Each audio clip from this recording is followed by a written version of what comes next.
ഇന്ന് ഓണസദ്യക്കുള്ള മുളകാ പച്ചടി ഉണ്ടാക്കാം. ഇത് നല്ല ടേസ്റ്റാണ് കഴിക്കാൻ. 100 ഗ്രാം വാളംപുളി കുതിർത്തിട്ടുള്ള പുളിവെള്ളമാണിത്.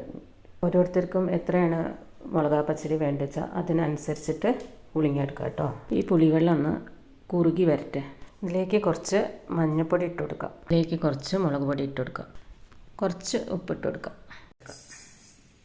3 സ്പൂണ് എള്ളാണ്. ഓഫ് ചെയ്യാം. ഈ മുളകിൻ്റെ ഞെട്ടി കളയണ്ട. ഇത് കഴിക്കാൻ നല്ല ടേസ്റ്റ് ഉണ്ടാവും. മുഴുവനായിട്ട് കീറണ്ട, നടു ഇങ്ങനെ കീറി കൊടുത്താൽ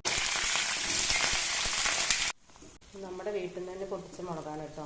അതാണ് പല സൈസിലുള്ളത്, ചെറുതും വലുതൊക്കെ ഇട്ട്. എള്ളും ഈ കടുകും ഒന്നിങ്ങോട്ട് തിരിച്ചെടുക്കാം. വല്ലാത്ത പൊടിയണ്ട. പുളി ഏകദേശം വറ്റി വരുന്നുണ്ട്.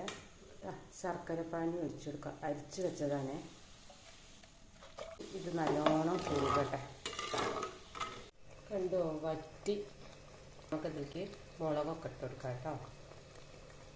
ഇതാ പച്ചമുളക് കണ്ടോ വാടി നല്ല ഭംഗിയിലതാക്കണം.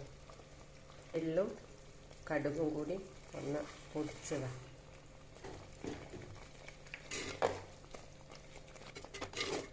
ഈ മൺചട്ടിയിൽ ഉണ്ടാക്കിയോണ്ടേ ഒന്ന് ഇരുന്ന് കുറുകി വരും. അപ്പോൾ നമുക്ക് സ്റ്റൗ ഓഫ് ചെയ്യാം.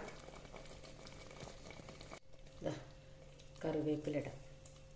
ഇതൊന്ന് ഇരുന്ന് കുറുകും. ഇനി വറവിടാം. ഇതാ കടുകിട്ടു, വറ്റൽമുളകിട്ടു, കറിവേപ്പില.